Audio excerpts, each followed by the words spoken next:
인류의 스승 석가모니 공자 소크라테스 예수 어떻게 살라고 하는가 207번째 시간입니다.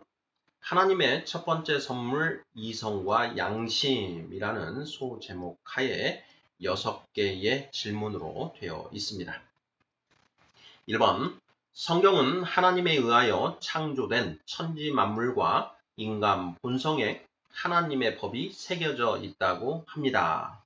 정말 그럴까요?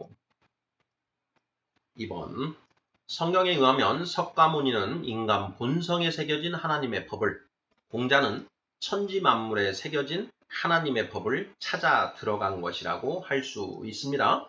맞나요? 틀리나요? 3번 성경은 선악과를 먹고 완전히 타락해버린 인간에게 하나님이 이성과 양심을 첫 번째 선물로 주었다고 합니다. 창세기 3장 21절 하나님이 인간에게 이성과 양심을 선물로 준 이유가 무엇일까요? 4번 선악과를 먹고 스스로 선악을 판단하게 된 인간에게 이성과 양심이 없었다면 공동체를 이루고 살 수 있을까요? 없을까요? 5번 그 이유는 무엇인가요? 6번 인간은 하나님의 선물인 이성과 양심을 이용하여 천지만물과 인간 본성에 새겨진 하나님의 법을 찾아 하나님의 법대로 살아야 합니다. 성경은 그렇게 살지 못한 사람들이 어떻게 된다고 하나요? 로마서 1장 20절, 2장 15절 참조 이렇게 되어 있습니다. 자, 인류의 스승 석가모니 공자 소크라테스 예수 어떻게 살라고 하는가? 자, 지난 시간에 우리가 하나님의 세 번째 선물 성령이라는 제목 하에 살펴보았는데요. 그 질문들 중에 하나님의 첫 번째 선물, 두 번째 선물, 세 번째 선물 이런 내용들 등장했습니다. 자, 그래서 이 시간에는 하나님의 첫 번째 선물 이성과 양심이라고 하는 내용에 대해서 조금 더 살펴보고자 합니다. 1번부터 답을 찾아보도록 하겠습니다. 자, 1번 성경은 하나님에 의하여 창조된 천지만물과 인간 본성에 하나님의 법이 새겨져 있다고 합니다. 정말 그럴까요? 하는 질문입니다. 성경은 이 세상이 어떤 그 창조주에 의해서 창조되었다 이렇게 이해를 하고 있습니다. 자, 이에 대해서 이제 그 진화론이 이제 그 반대 선상에 등장해 있죠. 모든 물질에 의해서 그 물질의 어떤 그 작용, 그런 그 천둥 번개가 어떤 유기물과 융합하면서 거기에서 단세포 생물이 발생을 하고 그 단세포 생물이 점점 다세포 생물이 되고 하면서 이제 그 점점 진화를 해서 인간이라고 하는 그런 존재가 만들어졌다. 이런 것이 이제 진화론의 핵심 맥락이라고 할 수 있지요. 자, 이 진화론과 창조론이 이제 그 대비되어 있는데 성경은 이 창조론을 이제 기술하고 있다라는 것이죠. 자, 그러면서 성경은 그 하나님에 의하여 이 창조된 이 세상 천지 만물과 인간 존재가 있는데 그 천지 만물에 하나님의 법이 아로 새겨져 있다. 이렇게 이야기합니다. 또한 나아가서 인간 본성에도 하나님의 법이 아로 새겨져 있다라고 이렇게 이야기를 하지요. 자, 어느 부분이 그러한가? 바로 로마서 1장 20절과 로마서 2장 14, 15절이었죠. 로마서 1장 20절 읽어보겠습니다. 창세로부터 하나님의 보이지 아니하는 것들, 곧 하나님의 영원하신 능력과 신성이 그가 만드신 만물에 분명히 보여 알려졌나니 그러므로 그들이 핑계하지 못할지니라 이렇게 되어 있습니다. 하나님이 창조하신 이 세상 만물에 하나님의 영원하신 능력과 신성이 분명하게 표현되어 있다. 자, 그러므로 하나님을 나는 몰랐다. 하나님이 있는 줄 몰랐다. 그리고 하나님의 법이 무엇인지 몰랐다라고 핑계하지 못한다라는 이런 의미의 말입니다. 자, 로마서 2장 14, 15절 율법 없는 이방인이 본성으로 율법의 일을 행할 때에는 이 사람은 율법이 없어도 자기가 자기에게 율법이 되나니 이런 이들은 그 양심이 증거가 되어 그 생각들이 서로 혹은 고발하며 혹은 변명하여 그 마음에 새긴 율법의 행위를 나타내느니라 이렇게 되어 있습니다. 좀 어려운 표현이지만 우리가 이미 여러 번 살펴본 그런 구절이지요. 자, 율법은 이제 유대인들에게 주어졌습니다. 하나님이 모세에게 율법이 무엇인지를 가르쳐 주셨고, 자, 모세가 그 하나님으로부터 계시받은 그 율법의 내용을 다 책으로 기록하고, 유대인들, 이스라엘 백성들에게 말로 다 전해서 너희는 하나님의 법을 이 법대로 지켜 살으라. 이런 이제, 일을 행했다라는 것이 이제 그 출애굽기 성경 66권 중 두 번째 책인 출애굽기에 이제 기록되어 있는 그런 내용들인데요. 자, 율법 없는 이방인. 그러니까 유대인들은 율법을 받았습니다. 하나님으로부터. 자, 그런데 이방인들은 그러한 율법을 받지 못했죠. 자, 그런데 그 이방인들이 그러면 율법의 내용을 전혀 모르느냐? 그게 아니다라는 것입니다. 자, 어떻게 아느냐? 본성으로 율법의 일을 행할 때에는 이렇게 되어 있습니다. 본성으로 율법의 일을 행한다. 율법은 하나님이 이것은 인간이 이렇게 살아야 된다. 이것은 해도 되고 이것은 하면 안 되고 하는 그런 내용들을 담고 있는 것인데 그 율법을 하나님으로부터 직접 받지 못했더라도 우리 인간이 이 인간 본성에서 어떤 것은 하면 되고 어떤 것은 하면 안 된다라는 것을 이미 알고 있다라는 것입니다. 그것이 우리 본성에 새겨져 있다라는 것이죠.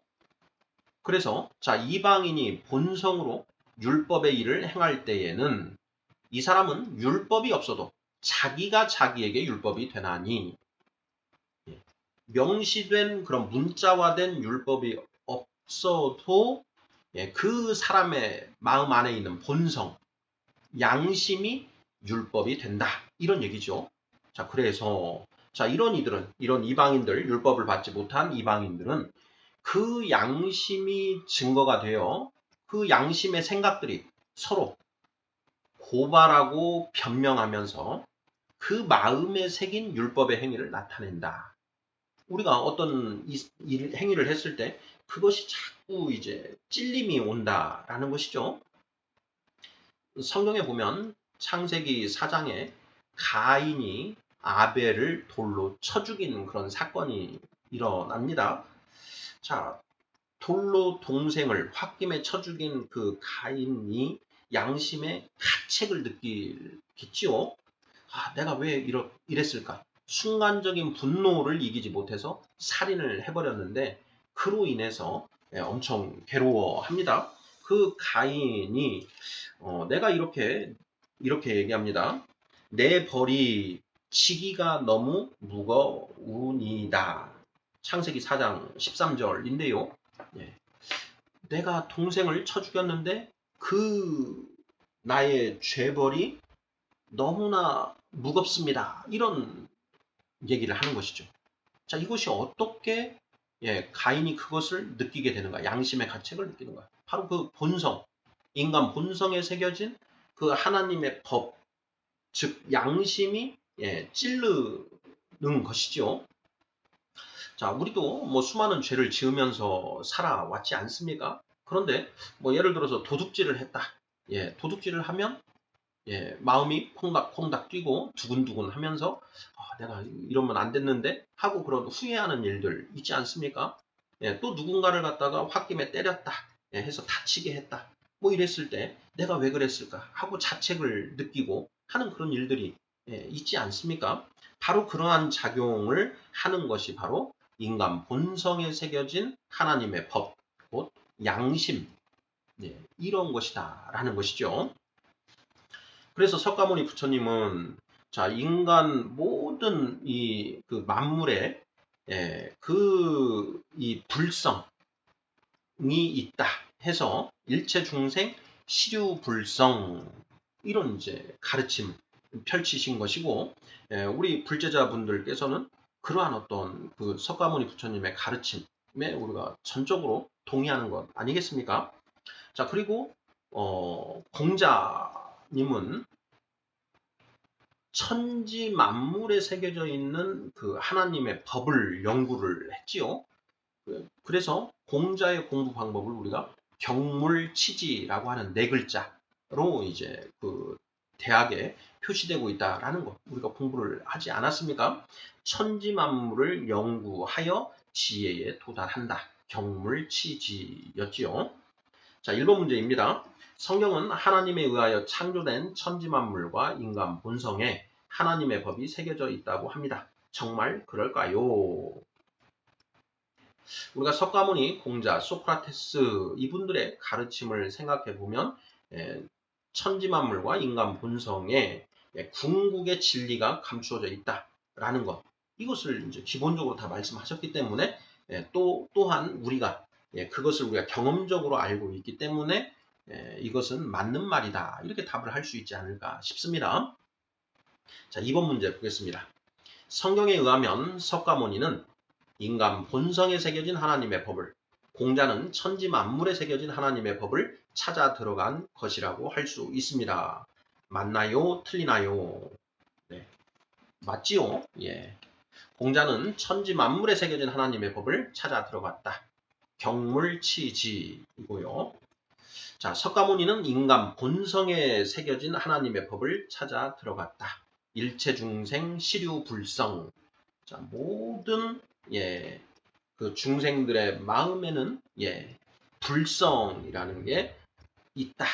불성이 존재한다. 그 불성을 찾아서 그것을 보는 것. 이것이 바로 견성, 볼견자에 성성자 써가지고 견성이라고 이렇게 표현하는 것 아니겠습니까?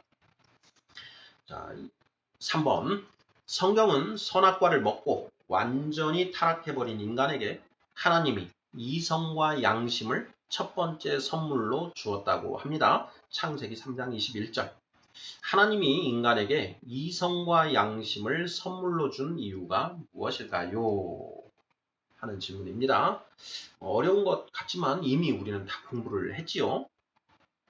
창세기 3장 21절 먼저 읽어보겠습니다. 여호와 하나님이 아담과 그의 아내를 위하여 가죽옷을 지어 입히시니라. 가죽옷을 지어 입히셨다. 여기에 이제 가죽옷이 이제 핵심 포인트인데 이 가죽옷이 무엇인가? 바로 이성과 양심 그리고 하나 더 추가하자면 영원 영원한 세상 할 때 영원을 추구하는 마음 그것을 하나님이 인간에게 타락한 인간에게 주셨다라는 것입니다. 자, 하나님이 인간에게 이성과 양심을 선물로 준 이유가 무엇일까요? 하는 질문입니다. 자, 이거는 어떻게 답을 해야 할까요? 자, 우리 구독자분들, 이 부분이 포인트입니다. 하나님이 인간에게 이성과 양심을 선물로 주신 이유가 무엇인가?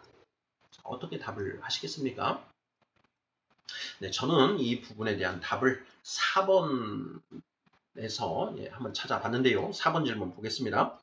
선악과를 먹고 스스로 선악을 판단하게 된 인간에게 이성과 양심이 없었다면 공동체를 이루고 살 수 있을까요? 없을까요? 하는 질문입니다. 자, 만약 우리 인간에게 이성과 양심이 없었다. 그러면 공동체를 이루고 살 수 있었을 것인가 없었을 것인가 하는 그런 질문입니다. 자, 우리 구독자분들 어떻게 답하시겠습니까? 이성과 양심이 없다. 사람에게 이성과 양심이 없다라고 한다면 과연 공동체를 이루며 살 수 있겠는가 하는 그런 질문입니다. 저는 없겠다 이런 생각이 이렇게 답하는 것이 맞지 않을까 이런 생각이 들었습니다. 인간에게 이성, 합리적으로 옳고 선악을 생각할 수 있는 그런 지적 능력, 이것을 이성이라고 표현할 수 있겠죠. 이성, 합리적으로 생각할 수 있는 능력, 이게 이성이다. 그리고 양심은 무엇이냐? 양심은 옳고 그름을 이성에 의해서 분별을 하게 되고 나쁜 일을 행했을 때 마음이 찔리고 좋지 않게 되는 것, 그런 작용을 하는 게 양심이다라는 것이죠. 뭐 양심에는 선한 양심도 있고 악한 양심도 있습니다. 그래서 뭐 양심에 대해서는 조금 더 우리가 생각을 해볼 게 더 있는데, 자, 어찌됐든 인간에게 이성과 양심이 없었다면 공동체를 이루며 살 수 있었을까 하는 그런 질문입니다. 살인을 해도 마음에 찔림이 전혀 없다. 다른 사람을 다치게 해도 아무런 그런 죄책감이나 이런 걸 느끼지 않는다. 그리고 무엇이 옳고 그른지를 생각할 수 없다. 그러면 과연 인간이 공동체를 이루며 살 수 있겠는가? 인간은 지능이 있죠. 지능이 그 모든 동물보다 가장 발달해 있습니다. 그래서 인간은 도구를 만들어서 사용을 할 능력이 있죠. 자, 그런데 그런 능력을 가지고 칼과 창을 만듭니다. 자, 그런데 그런 칼과 창, 위험한 물건들을 가지고 있는 그런 그 인간이 이성과 양심을 가지고 있지 않다. 그러면 정말 사육이 난무하는 그런 모습이 되지 않을까 싶고요. 그런 상태가 된다면 도저히 공동체를 이루며 사는 것은 불가능하지 않을까. 뭐 이런 생각이 듭니다. 마음에 들지 않으면 가서 죽여버리고, 그러고 나서도 아무런 양심의 가책을 느끼지 않는다. 자기 부인하고도 부부싸움을 하다가 그냥 죽여버리고 힘센 사람이 자식들도 마찬가지고 뭐 이런 일들이 비일비재하게 일어나지 않겠습니까? 그런 일들을 하고도 전혀 양심의 가책을 느끼지 않는다. 무엇이 옳고 그른 것인지를 전혀 판단하지 못한다. 그렇다면 공동체를 이루며 사는 것은 불가능하고 인류는 일찌감치 멸망하지 않았을까, 이런 생각이 듭니다. 우리 구독자분들 생각은 어떠신지요? 자, 4번 문제. 선악과를 먹고 스스로 선악을 판단하게 된 인간에게 이성과 양심이 없었다면 공동체를 이루고 살 수 있을까요? 없을까요? 없다. 자, 그러면 하나님이 인간에게 이성과 양심을 선물로 준 이유가 무엇일까요? 하는 3번 질문에 답할 수가 있는 것이죠.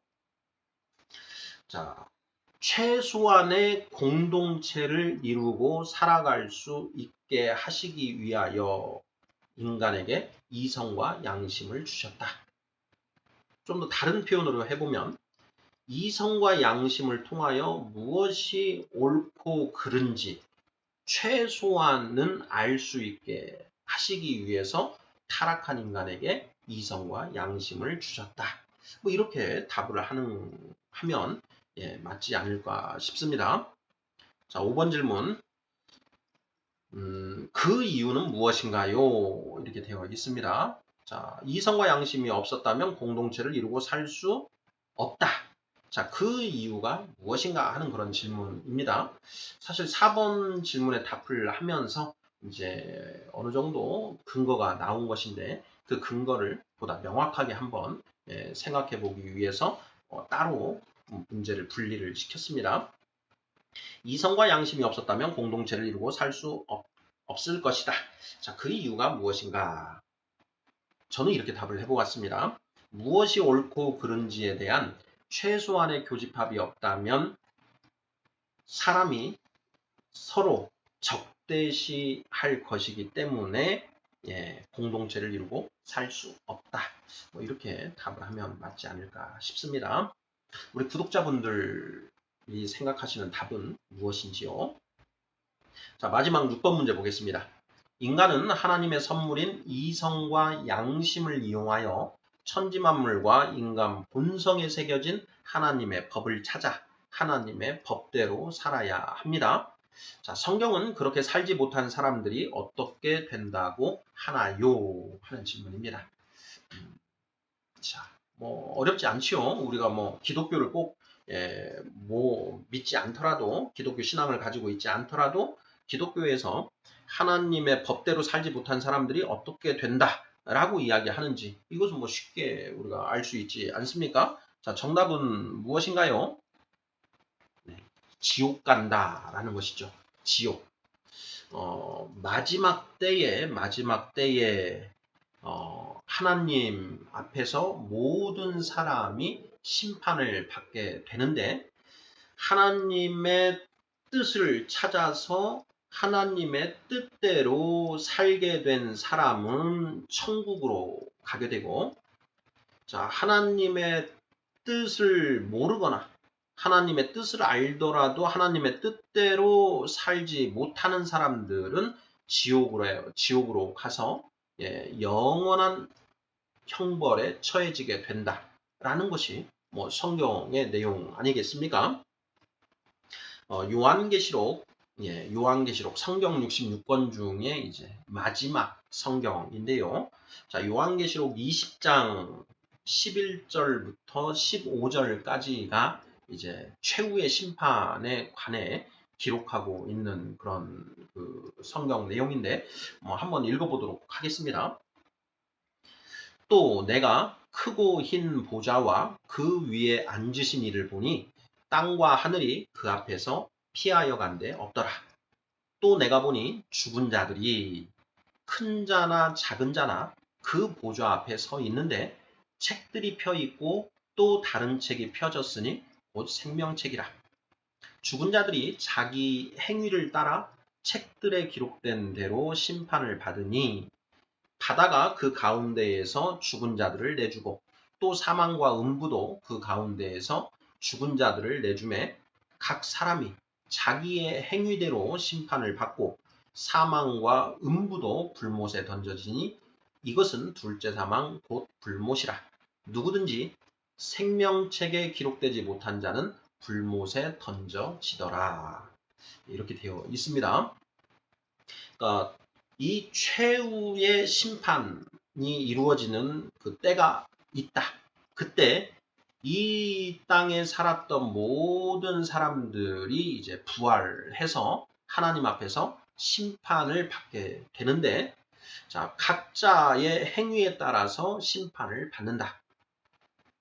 생명책에 기록된 사람들은 이제 새하늘과 새 땅에 들어가서 천국 시민으로 살게 되고, 생명책에 이름이 기록되지 못한 자들은 모두 다 불못에 던져지게 된다.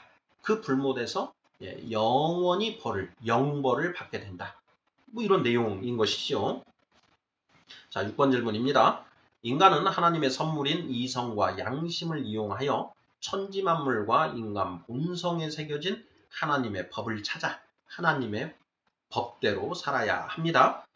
성경은 그렇게 살지 못한 사람들이 어떻게 된다고 하나요? 정답은 지옥 심판을 받아 지옥에서 영원한 형벌을 받게 된다. 이렇게 말하고 있다. 이렇게 답을 하면 틀림없을 것 같습니다. 자, 중요한 포인트는 6번 질문의 첫 번째 문장입니다.